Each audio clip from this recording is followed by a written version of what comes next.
ಹೇಗಿದ್ರಿ? ಆರಾಮದ್ರಿ ನೀವು? ಬ್ರದರ್, ನಿಮ್ಮ ಫಿಲ್ಮ್ಗಳು ಭಾಳ ನೋಡಿದೆ ನಾನು. ನಿಮ್ಮನ್ನು ಭೇಟಿ ಆಗಕ್ಕೆ ಬಂದೀನಿ. ನನಗೆ ಆ್ಯಕ್ಚುಲಿ ಒಬ್ಬರು ಹೇಳಿದರು, ಅಭಿ ಬಂದಾನ ಬೆಂಗಳೂರಿಂದ, ಮತ್ತು ಭೇಟಿ ಆಗ್ಬೇಕಂತ ಉದ್ದೇಶಕ್ಕೋಸ್ಕರ ಬನ್ನಿ. ನಾವೆಲ್ಲ ಉತ್ತರ ಕರ್ನಾಟಕ ಫ್ಯಾನ್ ಐತಿ ನಮ್ದು ಚಾನಲ್. ಅಲ್ಲ, ನೀವು ನನ್ನ ಚಾನಲ್ ಫಾಲೋ ಮಾಡತ್ತಿರಲ್ಲ, ಅದು ಭಾಳ ಇಂಪಾರ್ಟೆಂಟ್ ನನಗೆ. ನೀವು ಯಾವ ಫಿಲ್ಮ್ ಮಾಡಿರೋ ಅಂತ ಸ್ವಲ್ಪ ಹೇಳ್ರಪ್ಪ ದಯವಿಟ್ಟು. ನಾನು ಸಿನಿಮಾ ಬಗ್ಗೆ ಹೇಳ್ತೀನಿ. ಅದಕ್ಕಿಂತ ಮುಂಚೆ ವಿಡಿಯೋಸ್ನ ನೋಡಿದ್ದೀನಿ, ಭಾಳ ಚಂದ ಎಂಟರ್ಟೈನಿಂಗ್ ಆಗಿರ್ತೈತಿ. ಇದೇ ರೀತಿ ಮುಂದುವರಿಸ್ರಿ. ಉತ್ತರ ಕರ್ನಾಟಕದಾಗ ಬೆಸ್ಟ್ ವ್ಲಾಗರ್ ಆಗಿ ಒಂದಲ್ಲ ಒಂದು ದಿನ ಹಾಗೆ ಆಗ್ತೀರಿ. Thank you.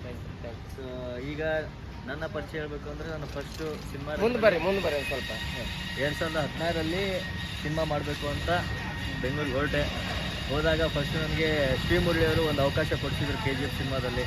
Prashant Neel sir ಅವರ ಡೈರೆಕ್ಷನಲ್ಲಿ KGF ಸಿನಿಮಾದ ಒಂದು ಚಿಕ್ಕ ಪಾತ್ರ ಮಾಡಿದೆ.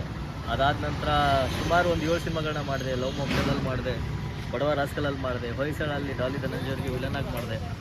ಈಗ ನಮ್ಮ ರಾಕಿಂಗ್ ಸ್ಟಾರ್ ಯಶ್ ಅವ್ರ ಜೊತೆ ಟಾಕ್ಸಿಕಲ್ಲಿ ಒಂದು ಒಳ್ಳೆ ಪಾತ್ರನ ಮಾಡ್ತಾಯಿದ್ದೀನಿ. ಅದೇ ರೀತಿ ನೆನಪಿನಲ್ಲಿ ಪ್ರೇಮ್ ಅವ್ರ ಜೊತೆ ಸ್ಪಾರ್ಕ್ ಅನ್ನೋ ಚಿತ್ರದಲ್ಲೂ ಒಂದು ಪಾತ್ರ ಮಾಡ್ತಾಯಿದ್ದೀನಿ. ಎಲ್ಲದಕ್ಕಿಂತ ಹೆಚ್ಚಾಗಿ ಈಗ ತಮ್ಮೆಲ್ಲರ ಆಶೀರ್ವಾದದಿಂದ ಹೀರೋ ಆಗಿ ಮಾರ್ಗರೇಟ್ ಲವರ್ ಆಫ್ ರಾಮಾಚಾರಿ ಸಿನಿಮಾದಲ್ಲಿ ಹೀರೋ ಆಗಿ ಮಾಡ್ತಾಯಿದ್ದೀನಿ. ಇನ್ನೊಂದು ಸಿನಿಮಾ ಹೀರೋ ಆಗಿ ಮುಂದಿನ ತಿಂಗಳು ಸೆಟ್ ಇರ್ತಾಯಿದೆ. ಅದರ ಅನೌನ್ಸ್ಮೆಂಟ್ ಕೂಡ ಆದಷ್ಟು ಬೇಗ ಮಾಡ್ತೀನಿ. ತಮ್ಮೆಲ್ಲರ ಆಶೀರ್ವಾದ, ಉತ್ತರ ಕರ್ನಾಟಕದ ಜನತೆಯ ಆಶೀರ್ವಾದ ನನ್ನ ಮೇಲೆ ಇರಲಿ ಅಂತ ನಾನು ಕೇಳ್ಕೊಳ್ತೀನಿ. ಬ್ರದರ್, ನಿಮ್ಮ ಇದು ಬರ್ಬೇಕು ರೀ, ಫಸ್ಟ್ ರಿಲೀಸ್ ಆಗ್ಬೇಕು. ಯಾವ್ದು